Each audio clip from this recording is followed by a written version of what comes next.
నమస్తే. Welcome to our channel. ప్రస్తుతం మనతో సీనియర్ జర్నలిస్ట్ దాము బాలాజీ గారు ఉన్నారు. వారితో మాట్లాడదాం. సార్ నమస్తే సార్. నమస్తే. సార్, పవన్ కళ్యాణ్ కి పోటీగా లోకేష్ కూడా డిప్యూటీ సీఎం గా చేస్తారు చంద్రబాబు నాయుడు గారు అనే వార్త వస్తుంది సార్. నిజంగానే చంద్రబాబు నాయుడు గారు అటువంటి ప్లాన్ చేస్తున్నారా? యాక్చువల్ గా డిప్యూటీ సీఎం ఇప్పటి వరకు ఒకరే ఉన్నారు.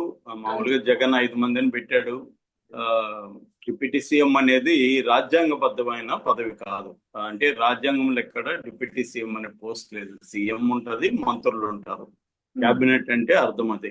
కానీ డిప్యూటీ సీఎం అనేది ఎందుకు ఇస్తున్నారంటే కొంతమందిని సాటిస్ఫై చేయడం కోసం, కొన్ని వర్గాల్ని సాటిస్ఫై చేయడం కోసం డిప్యూటీ సీఎం.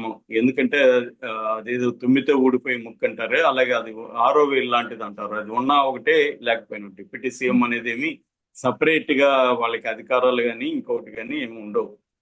మంత్రులకి ఏమేమి ఉంటాయో అవే ఉంటాయి. కాకపోతే ఒక హోదా కోసం ఒక ఆప్టిక్స్ అంటారు, ఒక సింబాలిక్ దీనికోసం వాళ్ళకి ఇస్తుంటారు. అలాగే చంద్రబాబు ఏం చేశాడంటే పవన్ కళ్యాణ్ కి ఇంపార్టెన్స్ ఇవ్వాలనేది చంద్రబాబుకు ఉన్న లక్ష్యం. దానివల్ల ఆయనకి ఇంకా సీఎం తనే ఉండాలి కాబట్టి నెక్స్ట్ డిప్యూటీ సీఎం కాబట్టి డిప్యూటీ సీఎం పోస్ట్ పవన్ కళ్యాణ్కి ఇచ్చాడు. ఆ రకంగా పవన్ కళ్యాణ్కి ఒక హోదా కల్పించినట్టుగా, ఆ హోదా అనేది రాజ్యాంగబద్ధంగా లేకపోయినా పొలిటికల్ గా దానికి ఇంప్లికేషన్స్ ఉంటాయి. సో అయితే ఇప్పుడు ఏమైందంటే చంద్రబాబు పవన్ కళ్యాణ్ కి ఒక ఇంపార్టెన్స్ ఇవ్వాలని కోరుకున్నాడు. అందుకోసం రాజ్యాంగబద్ధమైన పదవి కానప్పటికీ డిప్యూటీ సీఎం పదవిని పవన్ కళ్యాణ్ కి ఇచ్చాడు. దీనివల్ల ఏమవుతుందంటే ఒక సింబాలిక్ జెస్చర్ అనమాట, పొలిటికల్ గా ఉపయోగపడుతుంది. కాన్స్టిట్యూషనల్ గా ఏమి తేడా ఉండదు. అట్లని పవన్ కళ్యాణ్ కి 5 శాఖల మంత్రిగా కూడా పవన్ కళ్యాణ్ చేశాడు. ఆయన దగ్గర 5 శాఖలు ఉన్నాయి. అంటే మంత్రుల్లో అందరికంటే కూడా ఆయన ఎక్కువగా ఇంపార్టెన్స్ ఇచ్చింది మనకి అర్థమవుతుంది. ఈ క్రమంలో ఇప్పుడు ఏమైందంటే గత కొంతకాలంగా తెలుగుదేశం కూటమి చేస్తున్న మంచి పనులు కావచ్చు, ఏవైనా ఉంటే అదంతా తన ఖాతాలో పవన్ కళ్యాణ్ వేసుకుంటున్నాడు. కానీ తెలుగుదేశం ప్రభుత్వంలో ఏమైనా తప్పులు జరిగినా, పొరపాట్లు జరిగినా ఈయన ఏదో ప్రతిపక్ష నాయకుల్లాగా విమర్శించడం మొదలుపెట్టాడు. మనం అనేక సార్లు చూసాము. పోలీసులు సరిగ్గా వ్యవహరించట్లేదని సాక్షాత్తు హోంశాఖ మంత్రి అనిత మీదకి సీరియస్ గా పైకి లేచాడు. అనితాన్ని బెదిరించాడు. నీ శాఖను నేను తీసుకుంటాను అనేసి. నిజానికి ఈయన ఒక మంత్రి, అనిత ఒక మంత్రి. కానీ ఆమె భయపడిపోయి దడదడలాడుకుంటూ ఆయన దగ్గరికి వెళ్ళి సారీ చెప్పి ఆయన కోపాన్ని, అహాన్ని తగ్గించి వచ్చింది. అలాగే తర్వాత లడ్డు విషయం, లడ్డు జరిగినప్పుడు కూడా ఈయన చంద్రబాబు దాన్ని డీల్ చేస్తున్నాడు. చంద్రబాబు దాన్ని ఒక రాజకీయ వ్యూహంగా లడ్డు అంశాన్ని తీసుకొచ్చాడు. మధ్యలో ఇతను దూరేసి దాన్ని హిందూ మతానికి సంబంధించిందిగా మార్చేసి సనాతనం అని చెప్పి తను ఒక ప్రాయచిత్త దీక్ష 11 రోజులు అనౌన్స్ చేసి ఆ అంశాన్ని తన చుట్టూ తిప్పుకున్నాడు. అలాగే కాకినాడది ఆయనకి సివిల్ సప్లై మంత్రిత్వ శాఖకి ఈయనకి సంబంధం ఉండేది. ఆయన అక్కడికి వెళ్ళిపోయి సీజ్ ద షిప్ అని, ఆయనకి తెలుసు ఈ షిప్ని మనం సీజ్ చేయలేమని తెలుసు. కానీ ఆయన కావాలని చేయడం ద్వారా పాపులారిటీలోకి రావాలని అది చేశాడు. మొన్న తిరుపతికి సంబంధించి కూడా తను వెళ్ళిపోయి ఆయన చైర్మన్ సారీ చెప్పాలి, దీనికి బాధ్యులు ఎవరు అనేది కూడా తేల్చేశాడు. నిజానికి ఆయన ముఖ్యమంత్రి ఆల్రెడీ అక్కడ ఉన్నాడు. ముఖ్యమంత్రి లేకపోతే ఏం చేస్తే అర్థం ఉంటుంది. ముఖ్యమంత్రి ఉన్నప్పుడు ముఖ్యమంత్రి ఆయన పైగా చిరకాల అనుభవజ్ఞుడైన ముఖ్యమంత్రి, ఇట్లాంటి క్రైసిస్ అనేకం చూశాడు. అలాంటి ఆయన ఒక ప్రాపర్ వేలో వెళ్తున్నాడు. నివేదికలు తెప్పించుకుంటున్నాడు. ఇమీడియట్ గా ఎవరు బాధ్యులు అక్కడ స్థానికంగా వాళ్ళని సస్పెండ్ చేశాడు. ఒక ముగ్గురిని ట్రాన్స్ఫర్ చేశాడు. మిగతావి విచారణకు ఆదేశించాడు. ఎవరైనా ఎనీ ముఖ్యమంత్రి చేసే పని చంద్రబాబు చేశాడు.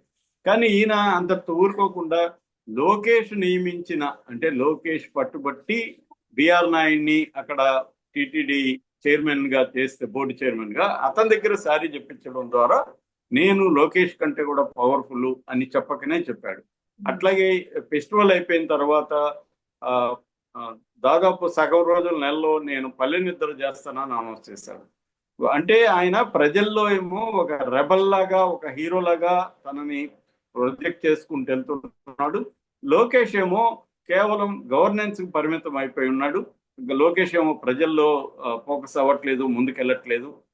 గవర్నెన్స్ అయితే చేస్తున్నాడు. లోకేష్ సకల శాఖ మంత్రి లాగా పనిచేస్తున్నాడు. మిగతా అన్ని మంత్రిత్వ శాఖలకు సంబంధించి కూడా తనే నిర్ణయాలు తీసుకుంటున్నాడు. అవన్నీ లోకేష్ కి ఫుల్ పవర్ అయితే ఉంది. కానీ ప్రజల్లో ఇమేజ్ కూడా ఇంపార్టెంట్ కదా. ఇమేజ్ విషయంలో మాత్రం పొలిటికల్ గా పవన్ కళ్యాణ్ తన కూటమి అధికారాన్ని ఉపయోగించుకొని ముందుకెళ్తున్నాడు. యాక్చువల్ గా చెప్పాలంటే మామూలుగా మనం అంటాం కుక్క తోకని ఆడించాలి కానీ తోక కుక్కని ఆడించకూడదని. అలాగే పవన్ కళ్యాణ్ ఉన్నా లేకపోయినా ఈ ప్రభుత్వం ఏమీ కూలిపోదు. పైగా చంద్రబాబు లేకపోతే మోడీ ప్రభుత్వానికి ఇబ్బంది సెంట్రల్లో.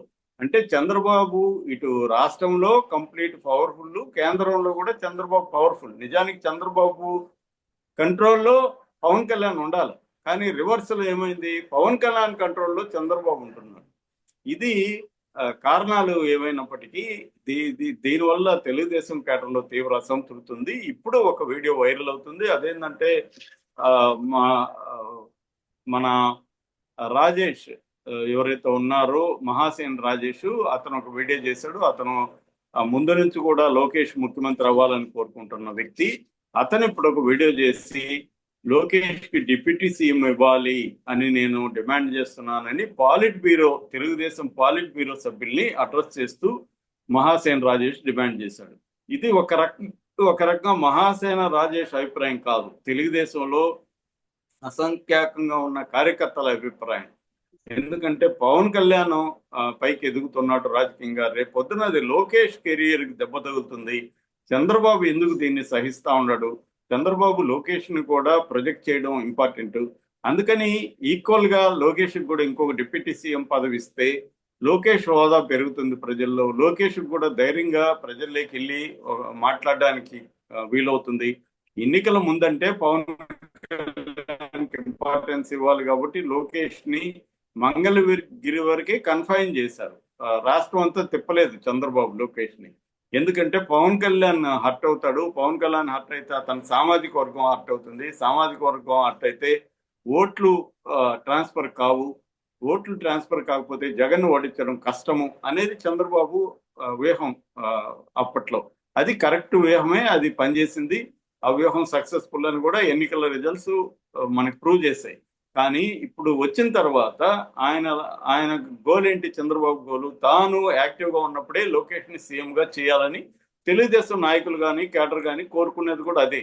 కానీ ఇప్పుడు పవన్ కళ్యాణ్ దానికి అడ్డొచ్చే పరిస్థితి కనిపిస్తుంది. పవన్ కళ్యాణ్ మోడీతో కలిసి హిందుత్వ రాజకీయాలు కూడా మొదలు పెట్టాడు. మొన్న కూడా చిరంజీవి మోడీని కలిశాడు, చిరంజీవి మోడీతో ఫోటోలు దిగాడు. ఒక పక్క పవన్ కళ్యాణ్ ని మోడీ ఇతర రాష్ట్రాల్లో కూడా ఉపయోగించుకోవడం మొదలు పెట్టాడు. మహారాష్ట్రలో కూడా పవన్ కళ్యాణ్ ని తీసుకెళ్లి క్యాంపెయిన్ చేయించారు. అట్లాగే తమిళనాడులో, సౌత్ లో అంటే కర్ణాటకలో, కేరళలో, పాండిచ్చేరిలో ఈ రాష్ట్రాలన్నింటిలో కూడా పవన్ కళ్యాణ్ ని బలంగా ఉపయోగించుకుందాం అన్న స్ట్రాటజీ మోడీకి ఉంది. సో ఈ కాంటెక్స్ట్ లో ఇక్కడ రాష్ట్రంలో చంద్రబాబు గాని జాగ్రత్తగా లేకపోతే మొదటికే మోసం వస్తుంది. మొన్న ఆంధ్రజ్యోతి రాధాకృష్ణ కూడా సండే కొత్తపల్లిలో ఇదే విషయాన్ని చెప్పాడు. అంటే పవన్ కళ్యాణ్ డామినేట్ చేసుకుంటూ వెళ్తున్నాడు, ఇది చిన్నదిగా ఇప్పుడు కనిపించవచ్చు కానీ రేపు పొద్దున ఇది పెద్దదయ్యే అవకాశం ఉంది, మీరు హుషారుగా లేకపోతే అనేది చెప్పాడు. ఎందుకంటే పవన్ కళ్యాణ్ ని తక్కువ అంచనా వేయకూడదు. అతని వెనుక ఒక 25% మా సమూహాలు కొన్ని ఉన్నాయి. కాపు సమాజం ఉంది, అభిమానులు ఉన్నారు. అన్నిటికంటే ఇంపార్టెంట్ మోడీ చాలా ఇంపార్టెన్స్ ఇస్తున్నాడు. రేపొద్దున మోడీ పవన్ కళ్యాణ్ ముఖ్యమంత్రిగా అనౌన్స్ చేసి బీజేపీ జనసేన కలిసి పోటీ చేసే అవకాశం ఉంది చంద్రబాబును పక్కన పెట్టి. ఎందుకంటే మోడీకి చంద్రబాబు డిపెండబుల్ ఫ్రెండ్ కాదనేది క్లారిటీగా ఐడియా ఉంది. కాబట్టి మోడీ చంద్రబాబు కంటే కూడా పవన్ కళ్యాణ్ ని నమ్మాలనేది మోడీకి ఉండే ఆలోచనగా మనకు అర్థమవుతుంది. సో అందుకనే మోడీ జగన్ మీద కూడా ఎందుకు సీరియస్ గా లేడంటే చంద్రబాబుకు ఒక చెక్ పాయింట్ లాగా జగన్ పనికొస్తాడు. జగన్ ని మనం వీక్ చేస్తే చంద్రబాబు బలపడతాడు. అది కరెక్ట్ కాదనేది మోడీకి ఉన్న అండర్స్టాండింగ్. అందుకని మోడీ పవన్ కళ్యాణ్ ని ఇది చేస్తున్నాడు. ఇప్పుడు మహాసేన్ రాజేష్ ధైర్యంగా వచ్చి లోకేష్ ని డిప్యూటీ సీఎం చేయాలని డిమాండ్ చేస్తున్నాడు. అంటే ఈ డిమాండ్ ఆయన వ్యక్తిగతం కాదు, ఇది కేడర్ డిమాండ్ గానే మనం అర్థం చేసుకోవాలి. ఎందుకంటే గత కొంతకాలంగా తెలుగుదేశం కేడర్ పోస్టులు చూస్తుంటే సోషల్ మీడియాలో ఈ అసంతృప్తి ఓపెన్ గానే ఎక్స్ప్రెస్ అవుతుంది. అంటే పవన్ కళ్యాణ్ ఆయన ఏదో లోకేష్ కి ఇప్పటికిప్పుడు థ్రెట్ కాకపోవచ్చు, కానీ పవన్ కళ్యాణ్ పెంచుకుంటూ ఉన్నాడు, లోకేష్ సైలెంట్ గా ఉండడం కరెక్ట్ కాదు. లోకేష్ కూడా ఫోకస్ చేయండి, ప్రజల్లోకి పంపించండి, లోకేష్ ని ఎలివేట్ చేయాలి మీరు అని. ఎప్పుడైనా ఇప్పుడు మనం హీరో సినిమాలు చూస్తే, స్టార్ హీరో సినిమాలు, స్టార్ హీరోని ఎలివేట్ చేసి సీన్లు లేకపోతే ఫ్యాన్స్ హర్ట్ అయిపోతారు, సినిమా కూడా అంత ఆడదు. స్టార్ హీరో అంటేనే ఎలివేషన్ ఇంపార్టెంట్. ఇప్పుడు మనం డాకు మహారాజ్ సినిమాలో కూడా ప్రతి 10 నిమిషాలకి బాలకృష్ణ ఎలివేషన్ కనపడుతుంది. ఇక కేజీఎఫ్ 2 లాంటి సినిమాల్లో అయితే ఎవరి 15 మినిట్స్ ఒక సినిమా దాకా తీశారు. ప్రతిదీ ఎలివేషన్. హీరోలకి ఎలివేషన్ అనేది ఇంపార్టెంట్. అట్లాగే పొలిటికల్ గా కూడా లీడర్లు ఎదగాలంటే వాళ్ళకి ఎలివేషన్ అవసరం, వాళ్ళని ఫోకస్ చేయడం అవసరం, ప్రజల్లో వాళ్ళ ఇమేజ్ ని పెంచడం అనేది వెరీ వెరీ ఇంపార్టెంట్. అది పవన్ కళ్యాణ్ కోసం లోకేష్ ని చంద్రబాబు ఎలివేట్ చేయట్లేదు, డౌన్ ప్లే చేస్తున్నాడు. ఈ డౌన్ ప్లే చేయడం అనేది ఎన్నికల ముందు కరెక్టే, కానీ ఎన్నికలు వచ్చి అధికారం వచ్చినాక నెక్స్ట్ ప్లాన్ ని అమలు చేయాలి. ఎందుకు చంద్రబాబు దూకుడుగా ముందుకెళ్ళట్లేదు అనేది అందరూ అంటున్నారు. కానీ చంద్రబాబు కూడా ఒక వ్యూహం అయితే ఉంటుంది, ఎందుకంటే ఆయన సుదీర్ఘ కాలంలో ఉన్నాడు, ఆయనకి తెలియని ఇదేం ఉండదు. ఆయన ప్లాన్ ఆయనకు ఉండొచ్చు, బట్ ఆ ప్లాన్ ఎవరికి అర్థం కావట్లేదు. ఎవరు కూడా ఆ ప్లాన్ ఒకవేళ ఉన్నా కూడా ఆ ప్లాన్ ని సపోర్ట్ చేయట్లేదు. అందరూ కూడా అసంతృప్తితో ఉన్నారు. దీన్నే బయట పెట్టాడు మహాసేన్ రాజేష్. మరి నిజంగానే డిప్యూటీ సీఎం ఇస్తారా లేదనేది మనం wait and watch. Right sir, thank you sir.